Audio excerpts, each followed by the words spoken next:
Topic हम लोग क्या देख रहे हैं, हैशटैग इलेक्ट्रिक फील्ड। तो हम लोग क्या देख रहे थे, इलेक्ट्रिक फील्ड। इलेक्ट्रिक फील्ड में हम आपको पढ़ा चुके थे, है कि नहीं। तो इलेक्ट्रिक फील्ड में क्या होता है, आप लोग जानते हैं कि एक सोर्स चार्ज होता है और एक पॉइंट चार्ज लेते हैं। तो पॉइंट चार्ज क्या होता है, मोबाइल साइलेंट रखना। पॉइंट चार्ज क्या होता है, पॉइंट चार्ज हमेशा क्या लेते हैं, पॉजिटिव चार्ज लेते हैं। क्या लेते हैं, पॉजिटिव चार्ज लेते हैं। और एक हमारा सोर्स चार्ज होता है, तो सोर्स चार्ज नेगेटिव होगा और पॉजिटिव होगा। दो प्रकार के सोर्स चार्ज हो सकते हैं। पॉइंट चार्ज हमेशा ऑलवेज क्या होगा, पॉजिटिव है। चार्ज का दो ही नेचर है, पॉजिटिव और नेगेटिव। तो उसके कारण इलेक्ट्रिक फील्ड हम लोग देख चुके थे, तो उसको कारण देख लेते हैं। तो अभी तक हम लोग पॉइंट चार्ज के कारण इलेक्ट्रिक फील्ड निकाल चुके हैं। मान लीजिए हमारे पास एक सोर्स चार्ज यहाँ पे है और एक यहाँ पे Q नॉट है, तो ये तो ऑलवेज पॉजिटिव होगा, तो इसके लिए तो आपको सोचना ही नहीं है। एक सोर्स चार्ज मान लीजिए भी पॉजिटिव है, तो इसका डायरेक्शन क्या होता है, इलेक्ट्रिक फील्ड का डायरेक्शन अवे फ्रॉम द क्या होता है, सोर्स चार्ज होता है। इलेक्ट्रिक फील्ड भी आपका एक प्रकार का क्या है, वेक्टर क्वांटिटी है। क्या, वेक्टर क्वांटिटी है। तो अवे फ्रॉम द क्या होता है, सोर्स चार्ज। क्यों होता है अवे फ्रॉम? इलेक्ट्रिक फील्ड होता है क्या, इलेक्ट्रिक फील्ड बहुत सारे बुक में लिखा हुआ है कि एक एरिया होता है, इफेक्टेड रेंज होता है। क्या होता है, एक प्रकार का इफेक्टेड रेंज होता है। मतलब इलेक्ट्रिक फील्ड में आने के बाद इसमें कोई भी वस्तु आएगा तो इसके द्वारा इस पे क्या किया जाएगा, फोर्स लगाया जाएगा। क्या लगाया जाएगा, फोर्स। तो इलेक्ट्रिक फील्ड एक प्रकार का क्या है, हमारा फोर्स है। ऐसे तुम अगर मान लो अपने गांव में पढ़ते होगे, मान लो खूब अच्छा लड़का होगा अपने गांव में पढ़ने वाला, तो उसको क्या होगा, दूर दूर तक जाएगा। मतलब उसके गांव के कुछ रेंज होगा उसका, जहां तक उसको जानेगा। अब मान लो वो लड़का ऑनलाइन आएगा तो पूरा बिहार जान जाएगा, ठीक है। आओ अगर मान लो कि वो ऑनलाइन आएगा तो क्या होगा, पूरा अगर बहुत अच्छा रिजल्ट आ जाएगा तो क्या होगा, उसको पूरा इंडिया भी जान जाएगा। अरे बस मैं जाऊं, उससे क्या दिक्कत है, तो क्या होगा, पूरा इंडिया भी जान जाएगा। एक इफेक्टिवनेस होता है। तो इलेक्ट्रिक फील्ड भी क्या होता है, एक प्रकार का प्रभाव होता है। क्या होता है, प्रभाव, कि कितने दूर तक इसका इफेक्ट है। इस चीज को आएगा तो क्या होगा, वो अपने आप को फोर्स महसूस करेगा। मान लो कि तुम पढ़ रहे हो, पॉजिटिव थिंकिंग तुम्हारे पास है, तुम अच्छा पढ़ रहे हो, तुम्हारे बगल में कोई भी खराब स्टूडेंट आएगा तो क्या होगा, पढ़ना चालू कर देगा। क्या कर देगा, पढ़ना चालू, तुमसे कुछ सीखेगा, तुम्हारे प्रभावित में आएगा। तो यही चीज होता है। इलेक्ट्रिक फील्ड ये है कि यहाँ पे सोर्स चार्ज पॉजिटिव चार्ज है, यहाँ पे हम लोग इसको लिए ट्रेस चार्ज, ये भी पॉजिटिव चार्ज है। तो इसमें कोई भी आएगा तो इलेक्ट्रिक फील्ड क्या होगा, अवे फ्रॉम द क्या होगा, सोर्स चार्ज। क्योंकि ये भी पॉजिटिव है, ये भी पॉजिटिव, तो क्या होगा, रिपल्सन होगा। क्लियर, कोई दिक्कत नहीं। अब इसका फोर्स चार्ज का डायरेक्शन क्या होता है, डायरेक्शन बता दे, along the line joining the centre of the charge. तो इसका डायरेक्शन क्या होगा, along the line joining the centre of the charge. इसका डायरेक्शन हमेशा ही होता है। अब मान लीजिए कि यहाँ पे अगर हमारा सोर्स चार्ज नेगेटिव चार्ज होता है, कौन सा चार्ज होता है, नेगेटिव चार्ज। क्योंकि ये वाला तो हमारा हमेशा पॉजिटिव चार्ज है, आप पहले से जानते हैं। तो इसका डायरेक्शन क्या होगा, टुवर्ड्स द क्या होगा, सोर्स चार्ज होगा। क्योंकि नेगेटिव है, पॉजिटिव है, तो क्या होगा, अट्रैक्शन होगा। अरे बस समझ में। तो ये क्या करेगा, अपने आप को अट्रैक्शन करेगा। ये जो पॉजिटिव चार्ज है, पॉजिटिव चार्ज से क्या होगा, रिपल्सन होगा। तो यही था। तो सोर्स चार्ज के कारण हम लोग इलेक्ट्रिक फील्ड देख रहे हैं, इसका डायरेक्शन पढ़ चुके हैं। सोर्स चार्ज के कारण इलेक्ट्रिक फील्ड बहुत सारे न्यूमेरिकल तुम लोग किया है, आज समझ में। कई सारे न्यूमेरिकल जेईई मेन का भी था, आईटी का भी था। अब हम लोग देखेंगे इलेक्ट्रिक फील्ड में क्या देखेंगे। अगर मान लो कि यह सोर्स चार्ज जो है, यह चार्ज अभी भी होगा, लेकिन यह चार्ज किसी शेप पर डिस्ट्रीब्यूटेड हो जाएगा। मान लीजिए कि सर्कुलर चार्ज होगा, लेंथ वाला चार्ज होगा। यूनिफॉर्मली चार्ज डिस्ट्रीब्यूटेड का मतलब क्या होगा, यूनिफॉर्मली चार्ज डिस्ट्रीब्यूटेड का मतलब होता है कि सब जगह एक जैसा चार्ज डिस्ट्रीब्यूटेड होना। जैसे मान लो कि कोई शरबत है, शरबत में मान लीजिए कि गिलास में, या आप शरबत बना चुके हैं, नींबू पानी का इसमें क्या है, शरबत है। अगर समान मात्रा में चीनी पूरा अच्छा से मिला तो जहां से भी आप टेस्ट करोगे तो क्या होगा, सब जगह एक ही प्रकार का टेस्ट मिलेगा, सब जगह एक ही प्रकार का क्या होगा, टेस्ट मिलेगा। तो हम लोग क्या करें, यूनिफॉर्मली चार्ज डिस्ट्रीब्यूटेड का मतलब होता है किसी भी अगर वायर पे चार्ज डिस्ट्रीब्यूटेड है, मान लीजिए इस वायर को हम लोग L लेंथ का एक वायर लेते हैं और सभी पे पॉजिटिव चार्ज डिस्ट्रीब्यूटेड है। मान लीजिए 5 मीटर का वायर है, कितने मीटर का है, 5 मीटर का। अगर इसमें से 1 मीटर का भी टुकड़ा लेंगे तो उस पे भी उसी रेट में चार्ज डिस्ट्रीब्यूटेड होगा, और 10 मीटर के लेंगे तो उस पे भी उसी रेट से क्या होगा, चार्ज डिस्ट्रीब्यूटेड होगा। अरे बस समझ लीजिए। तो इसमें आपको चार्ज डिस्ट्रीब्यूशन 3 प्रकार का होता है। इसमें क्या क्या पढ़ा है, लीनियर चार्ज डिस्ट्रीब्यूशन। तो लीनियर चार्ज डिस्ट्रीब्यूशन में क्या इसको लिखते हैं, लैम्डा से। किससे लिखते हैं, लैम्डा से। और चार्ज डिस्ट्रीब्यूशन होता है क्या है, Q अपन क्या होता है, L। Q अपन क्या होता है, L। ये बहुत सिंपल है, याद रखना। मान लो कि पूरी 5 L लंबाई के हमारे पास एक क्या है, वायर है। वायर रड भी हो सकता है। इस पे सभी चार्ज मिला के टोटल चार्ज, मान लो Q1 है, ये वाला Q2 है, ये वाला Q3 है, Q4 है, Q5 है, Q6 है, Q7 है और Q8 है। सभी मिला के हमारे पास चार्ज Q है। तो इसमें से अगर 1 यूनिट का पूछे, अगर मान लो 5 मीटर का है, टोटल चार्ज Q है, 1 मीटर पे कितना चार्ज होगा, Q/5। अगर टोटल में 25 यूनिट चार्ज है 5 मीटर का, तो 1 मीटर में कितना चार्ज है 5 कूलम होगा। आगे बस समझ। तो वही होता है लीनियर चार्ज डेंसिटी में जो लेमडा निकालते हैं चार्ज डेंसिटी होता है। चार्ज डेंसिटी का डेफिनेशन क्या होता है? Charge per unit length. यही से डेफिनेशन आता है, क्या होता है? Charge per unit length. तो डेफिनेशन कुछ होता नहीं, आप यहीं से बना सकते हैं। इसको क्या बोलते हैं हम लोग? चार्ज पर यूनिट लेंथ बोलते हैं। ठीक है, अब लेंथ जो भी हो सकता है, लेंथ 5 मीटर भी हो सकता है, 10 मीटर भी हो सकता है, बात नहीं कीजिए, 20 मीटर भी हो सकता है। तो मान लो कि अगर हम एल लेंथ में से 1 यूनिट का निकालिए, अगर आपसे 5 यूनिट पूछेगा तो कितना होगा? 5 इंटू लेमडा कर देंगे। इस पे चार्ज कितना होगा? इधर भी 5 की बटा कितना होगा? एल। यही होता है चार्ज डिस्ट्रीब्यूशन। तो चार्ज डिस्ट्रीब्यूशन में पॉइंट चार्ज में तो एक ही चार्ज है, इसमें डिस्ट्रीब्यूशन हो ही नहीं रहा। अब पॉइंट चार्ज के अलावा हम लोग क्या लेंगे? सोर्स चार्ज लेंगे जिसमें लंबाई आ रहा था, इस पे बहुत सारे चार्ज का डिस्ट्रीब्यूशन होगा। तो यूनिफॉर्मली चार्ज डिस्ट्रीब्यूशन के कारण हम लोग क्या देखेंगे? इलेक्ट्रिक फील्ड निकालना सीखेंगे। अरे बस समझो। नेक्स्ट हमारा जो टॉपिक है, लिखिए electric field due to uniformly electric field due to. तो हम लोग क्या देखेंगे? Electric field due to uniform charge wire और रड भी हो सकता है। तो हम लोग अगला जो टॉपिक देख रहे हैं वो क्या है? Electric field due to electric field due to uniform charge wire और क्या रड। इस केस में हम लोग देखेंगे इलेक्ट्रिक फील्ड निकालना। क्या देख रहे हैं? Electric field due to uniform charge wire और रड के कारण हम लोग इलेक्ट्रिक फील्ड देखेंगे। कोई दिक्कत है यहाँ तक? ठीक है। तो मान लीजिए कि इसमें हम लोग पहले पूरा डेरिवेटिव कर लेते हैं, कैसे फाइंड होता है, फिर इसको निकालेंगे। तुम लोग केवल इसको देखना है, ठीक है? तो मान लिया जाए कि हम L लंबाई का एक वायर ले रहे हैं। We have to take L length of uniformly charged wire। तो यूनिफॉर्मली चार्ज वायर का मतलब समझ रहे हैं? सभी जगह चार्ज बराबर है। मान लिया कि आप सब्जी बनाते हैं, नमक रखते हो, तो कहीं से सब्जी टेस्ट करोगे तो नमक तो सब जगह बराबर ही है। जी सर। अरे बस यस। तो ये सभी जगह हमारा क्या है? L लेंथ का क्या लेते हैं हम लोग? L लेंथ का हम लोग क्या लिए? वायर लिए, जिसकी लंबाई क्या है? L। ठीक है, जिसकी लंबाई हमने मान लिया कैपिटल L। अब इसमें से 10 मीटर का हो, 1 मीटर भी इसमें से तोड़ेंगे तो उतना ही चार्ज होगा, उतना ही चार्ज का रेट होगा डिस्ट्रीब्यूशन का। सभी पे क्या होगा? उतना ही। तो देखो इस पे, अब इस पे तो पॉइंट हमारा जो सोर्स चार्ज है कैसा है? बहुत ज्यादा चार्ज है, पॉइंट चार्ज है नहीं। अब इससे कारण हम किसी एक पॉइंट पे क्या निकालेंगे? इलेक्ट्रिक फील्ड निकालेंगे। तो मान लेते हैं कि L लंबाई के हमारे पास रड है, कहीं पे एक पॉइंट लेते हैं, कहीं पे एक पॉइंट लेते हैं, पॉजिटिव पॉइंट है। तो मान लिया कि ये जो है इलेक्ट्रिक यूनिफॉर्मली चार्ज वायर से क्या है? ये जो पॉइंट है ये कितना मीटर पे है? D मीटर पे यहाँ से डिस्टेंस है। कितना मीटर पे है? D मीटर डिस्टेंस है। मान लो कि कुछ ना कुछ डिस्टेंस होगा, तो इसका डिस्टेंस हम लोग परपेंडिकुलर अभी लेते हैं 90 डिग्री। कोई दिक्कत? अब देखो इस पे बहुत ज्यादा चार्ज है, तो इस वाला जो वायर लिए हैं जिसकी लंबाई L है, तो इसकी इस पे कोई चार्ज डेंसिटी होगा। क्या होगा? Charge density. और टोटल चार्ज इस पे कितना है? Q है। तो वायर पे टोटल चार्ज कितना है? इसको देखो, Q/L होगा। Total charge on the wire कितना होगा? Q। और ये चार्ज डेंसिटी कितना है? Q/L। चार्ज डेंसिटी लेमडा ना। हाँ, charge density on the wire उस तरफ से लिखिए ना, कितना होगा? एक है, कोई बात नहीं, लैम्डा है।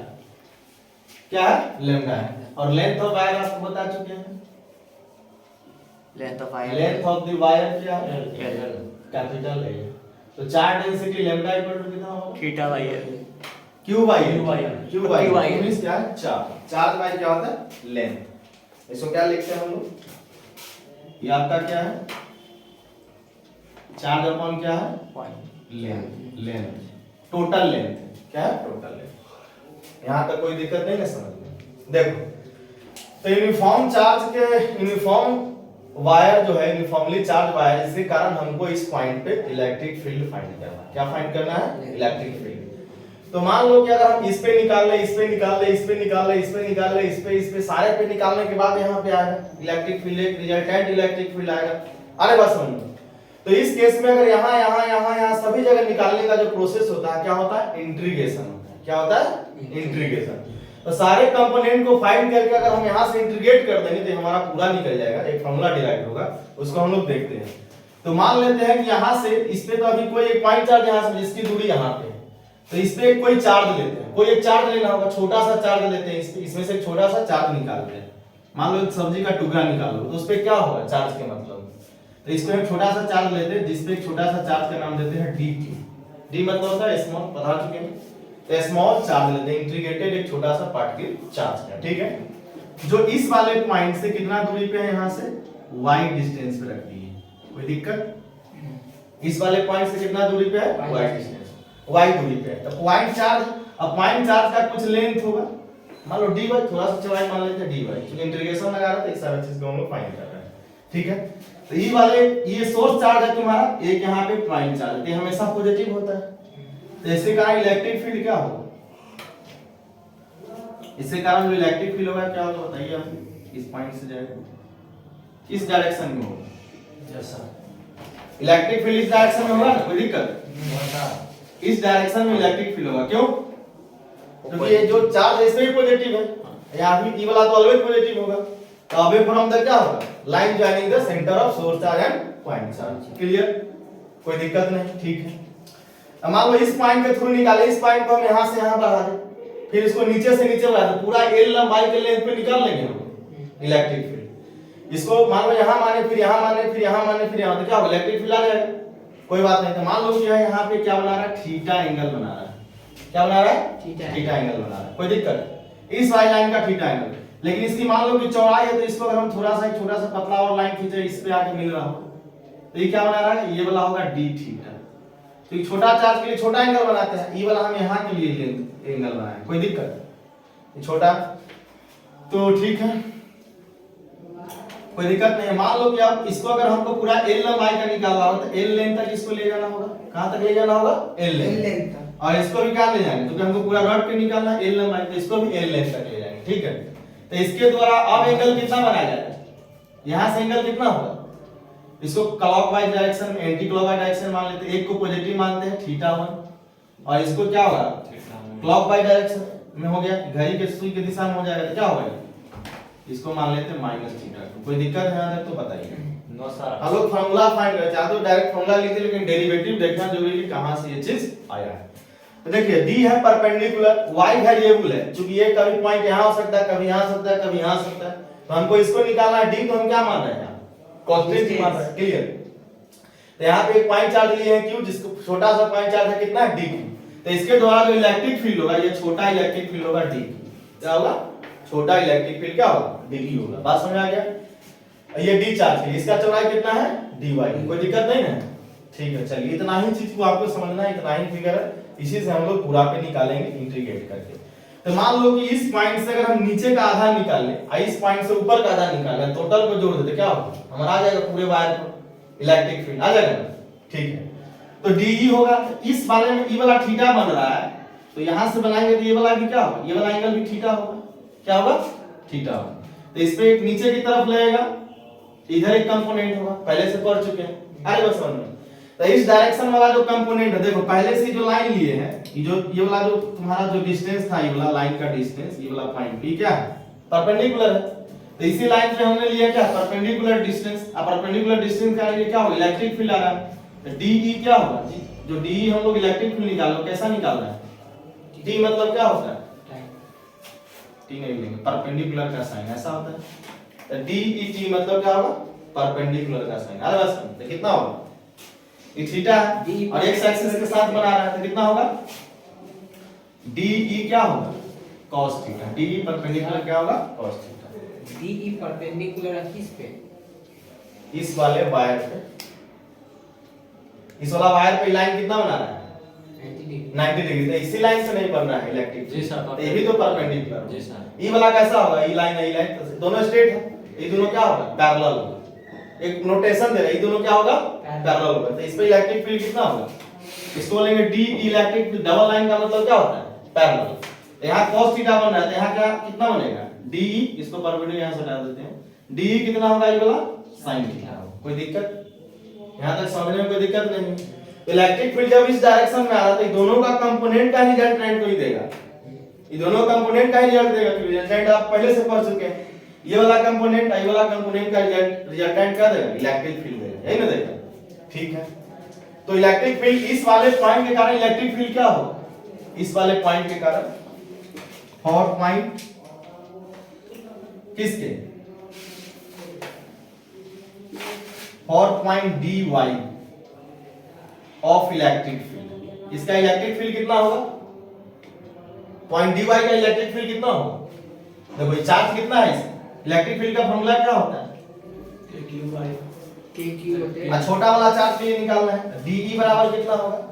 k q, तो q कितना है? छोटा सा चार्ज ले रहे हैं, dq बाई r क्या हो जाएगा? यहां से यहां पे r डिस्टेंस कितना ले लेते हैं? r डिस्टेंस, यहां से यहां मान लेते हैं कि यह पॉइंट r डिस्टेंस है। तो ये वाला वेरिएबल है, देखो ये अगर बढ़ेगा तो r बढ़ेगा, यहां चल गया, कभी यहां चल गया, कभी नीचे तक आ गया, तो ये वाला r क्या होगा? चेंज होगा। y भी चेंज होगा, लेकिन ये तो फिक्स रहेगा ना, पॉइंट जहां पर रख दो तो परपेंडिकुलर डिस्टेंस क्या बताइए? पूछना है r स्क्वायर, तो नीचे वाला कितना होगा? r स्क्वायर डिस्टेंस होगा। यही होता है इलेक्ट्रिक फील्ड का फॉर्मूला। जी सर, इलेक्ट्रिक फील्ड का फॉर्मूला क्या होता है? चार्ज बटा क्या होता है? डिस्टेंस का स्क्वायर, तो k dq बटा कितना होगा? r square. कोई दिक्कत है यहाँ? अब हम इसी इलेक्ट्रिक फील्ड को सभी केस में निकालेंगे। सभी केस में क्या करेंगे? फाइंड करेंगे। किस किस में?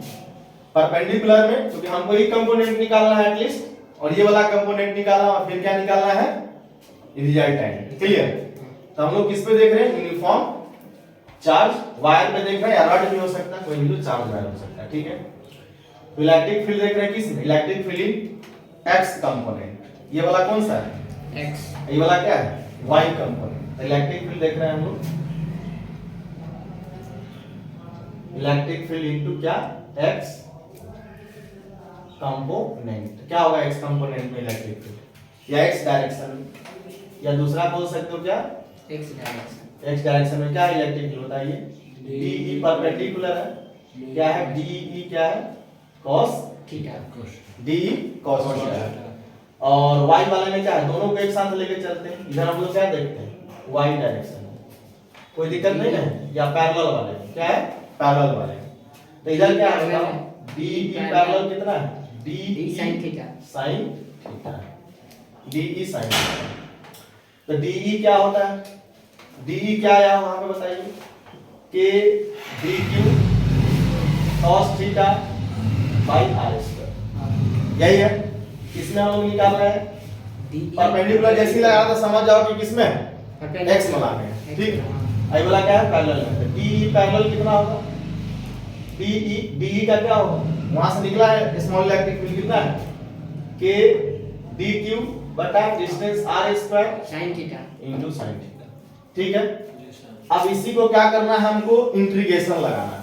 क्या करना है? इंटीग्रेशन से, क्योंकि हम लोग इस चीज को फाइंड कर रहे हैं। इंटीग्रेशन इधर क्या लगाएंगे? Integration dq cos theta by r square. यहां पे क्या लगाएंगे? इसमें भी हम लोग इंटीग्रेशन लगाएंगे, DE parallel of K dq बटा कितना होगा? r स्क्वायर इनटू क्या होगा? sin theta. अब देखो यहाँ पे थीटा है, यहाँ पे r वेरिएबल है, क्या इंटीग्रेशन उसको भी ना, हां इसमें यहाँ पे थीटा है, यहाँ पे r वेरिएबल है, और dq का वैल्यू रखोगे तो एक चीज और वेरिएबल आ जाएगा y की वैल्यू। चार चीज का वेरिएबल, तीन चीज का वेरिएबल हम लोग क्या होता है? इंटीग्रेशन में निकालने में दिक्कत होता है। किसी को सबको कांस्टेंट टर्म में हम हमेशा बदलना चालू करेंगे। किसमें बदलना चालू करेंगे? कांस्टेंट टर्म में। ठीक है, तो dq बराबर इतना आया, तो मान लो कि 1 यूनिट चार्ज पे कितना है? लैम्डा इक्वल टू q बटा l। तो 1 यूनिट पे इतना चार्ज है, तो dy चार्ज पे कितना होगा बताइए? dy चार्ज पे कितना होगा? dy चार्ज पे लैम्डा इनटू d कितना होगा? l इनटू d कितना होगा? l into d। यानी यहां से अगर हम चार्ज का फॉर्मूला फाइंड करें, देखिए यहां पे लैम्डा इक्वल टू है q अपॉन l। चार्ज अगर हमको निकालना होता कितना होगा? लैम्डा इनटू l होगा। लैम्डा इनटू कितना होगा? l। तो यहां पे dq चार्ज के लिए कितना होगा? dq चार्ज अभी निकाले, तो dq चार्ज के लिए कितना होगा? लैम्डा इनटू dy होगा, क्योंकि इसकी पूरी रॉड की लंबाई l था। आई वाला चार्ज की चौड़ाई कितना है? dy, तो कितना होगा? Lambda into dy। समझ में आ रहा है? यहाँ पे l के लिए कितना होगा? Lambda into l। यहाँ पे चौड़ाई तो हम बहुत छोटा लिए है ना, dy लिए, तो कितना होगा? Lambda into dy।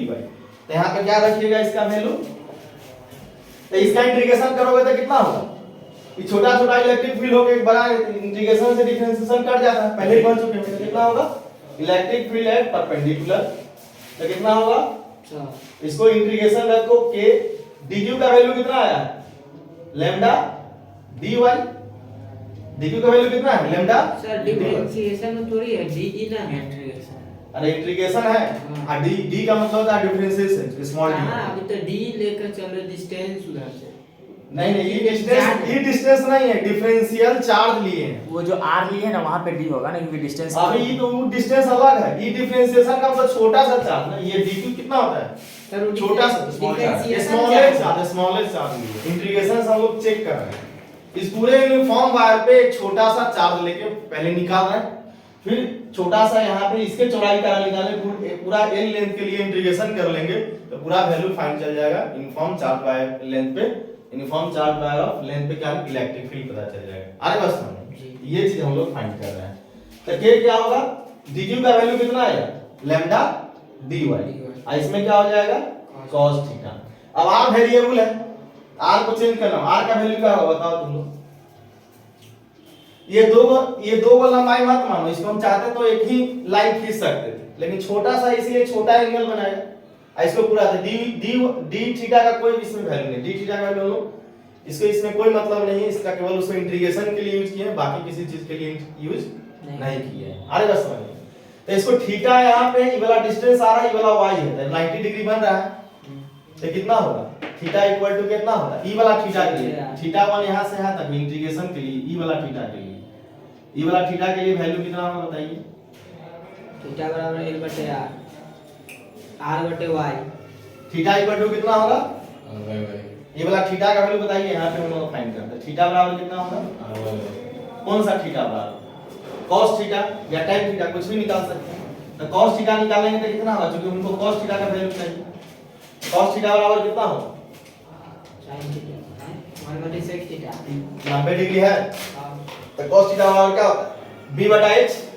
देखो थीटा के सामने क्या हो गया, t, और b कौन हो गया, d हो गया, तो कितना हो गया, d बटा h कितना है, r, तो d बराबर कितना हो जाएगा बताइए, d बराबर डिस्टेंस हमको चाहिए, cos tan तो कितना होगा, cos थीटा इनटू कितना होगा, r, कोई दिक्कत नहीं है,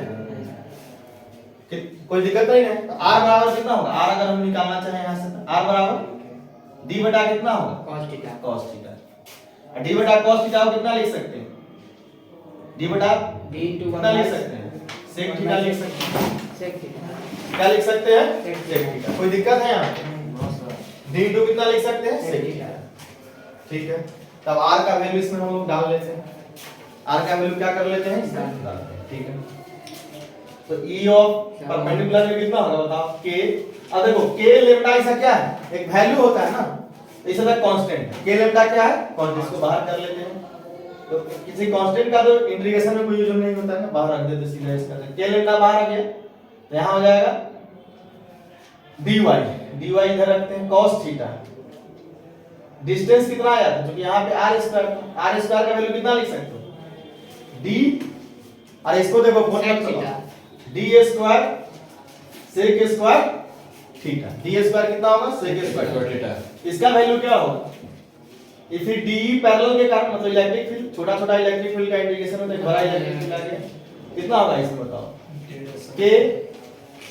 k और इसका भी तोड़ देते कितना होता है, k लैम्डा इसमें भी होता है, और dq होता है sin थीटा होता है, बताना है। अच्छा k लैम्डा लिए तो यहाँ पे हो जाएगा k लैम्डा इनटू dy, और नीचे में कितना होगा, r स्क्वायर, इसमें कांस्टेंट कौन कौन है, k lambda, k lambda constant है, इसको dy इधर रखते हैं, इधर रखते हैं sin थीटा, r स्क्वायर का वैल्यू कितना होगा, d square sec square theta.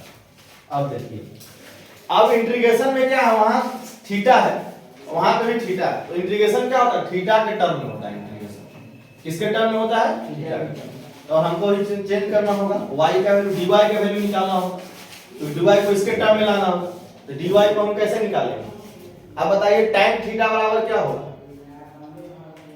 b बटे b, tan थीटा इससे निकालो, tan थीटा इक्वल टू कितना होगा, p बटा b, p कितना होगा, y, y b कितना होगा, डी बोल नहीं रहा तू डी। क्या बोल सकते तू ये हो गया y हो गया b ये कितना हो गया y बटा कितना होगा डी कोई दिक्कत नहीं कोई दिक्कत नहीं ना बोलो ना क्या नहीं, कोई दिक्कत ठीक है तो y बराबर कितना होगा y बराबर बताइए d tan थीटा होगा जी सर y बराबर कितना होगा D tan d tan theta तो इसका डिफरेंशिएशन कर दोगे तो डिफरेंशिएशन क्या होगा माइनस Tan को लेकर से dy बटा थीटा के रिस्पेक्ट में करते हैं dy बटा d थीटा तो d क्या है d तुम्हारा कांस्टेंट थोड़ी है ना 5 या 10 कुछ भी होगा तो d का तो डिफरेंशिएशन नहीं होगा d को बाहर निकाल लीजिए कांस्टेंट का ऐसे 0 होता है लेकिन हम लोग चुना के बाहर निकाल देते हैं और tan का कितना होता है डिफरेंशिएशन sec स्क्वायर थीटा बात समझ आ गया तो dy उसमें आया था ना उसमें तो dy का वैल्यू यहां से निकाले तो थीटा के टर्म में इंटीग्रेशन हो जाएगा तो dy बराबर कितना होगा dy बराबर सॉरी काटो sec स्क्वायर थीटा रहने दो कोई दिक्कत नहीं sec स्क्वायर थीटा इनटू कितना होगा d theta sec square theta into कितना होगा d स्क्वायर थीटा कोई दिक्कत देखो डेरिवेटिव में थोड़ा सा तुमको और लगेगा क्योंकि ये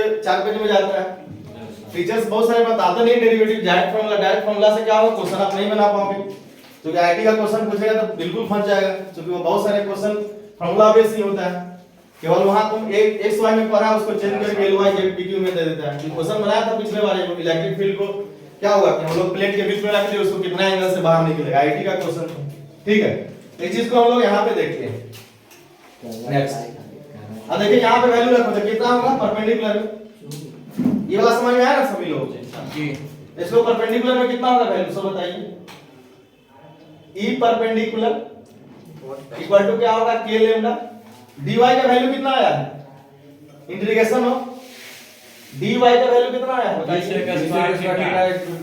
d sec square theta into कितना है d थीटा कोई दिक्कत नहीं है आज इसमें पहले से क्या लिखा हुआ पहले से ऊपर में क्या है cos थीटा और नीचे वाला मेरा कितना आया d square sec square theta हम दोनों कंपोनेंट में एक ही बार निकाल रहे हैं तो इसमें क्या होगा पैरेलल वाला में बताइए पैरेलल वाला में क्या होगा k लैम्डा जी सर dy का वैल्यू कितना आया है d sec square theta into d theta इधर में क्या होगा sin थीटा और नीचे में कितना होगा d square sec square theta देखिए d से d घर गया आई कहां गया sec स्क्वायर गया स्कूल गया नहीं तो बच गया अब यही इधर में क्या होगा देखिए डी स्क्वायर से ई डी सॉरी ये क्यों ना डी कटेगा अच्छा ये क्यों डी ठीक है वहां पूरा कर देख लेते हैं sec स्क्वायर से क्या होगा इस sec स्क्वायर घर गया बचा क्या तो d of perpendicular electric field perpendicular direction k lambda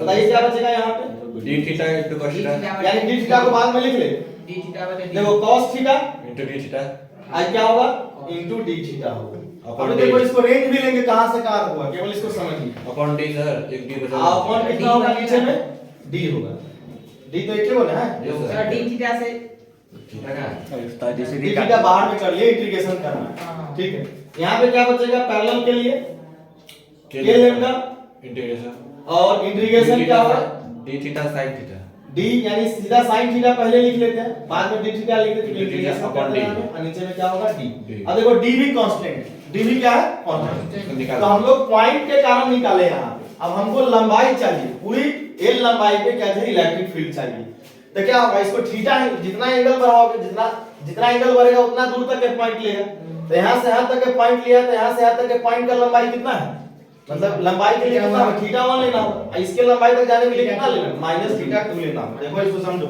इसको मत देखो रिकॉर्डिंग में समझो तो ये वाला कितना होगा ये वाला होगा थीटा 2 से माइनस कितना होगा थीटा 1 लोअर लिमिट नीचे लिखते हैं और अपर लिमिट वाला वैल्यू क्या लिखते हैं ऊपर लिखते हैं पॉजिटिव हमेशा चीजों को इसमें ध्यान रखो तो इसमें कितना होगा माइनस थीटा 2 होगा ये वाला इंटीग्रेशन थीटा 1 होगा कोई दिक्कत है यहां पे ठीक है ना यहां तक आप लोग उतारिए फिर इसको चेक करते हैं क्योंकि जगह नहीं है इतना ना जल्दी उतारिए फास्ट ये भी बाहर निकालेंगे क्योंकि दूरी भी कांस्टेंट था अरे फोटो दिखा ना क्या है इंटीग्रेशन ऑफ माइनस थीटा 2 से theta 1 cos theta d theta यही ना था cos थीटा d थीटा था इधर वाला क्या आया था ई पैरेलल वाला देखो जो फोटो खींचा उसने k lambda by d अभी माइनस थीटा 2 से theta 1 sin theta into d theta यही है।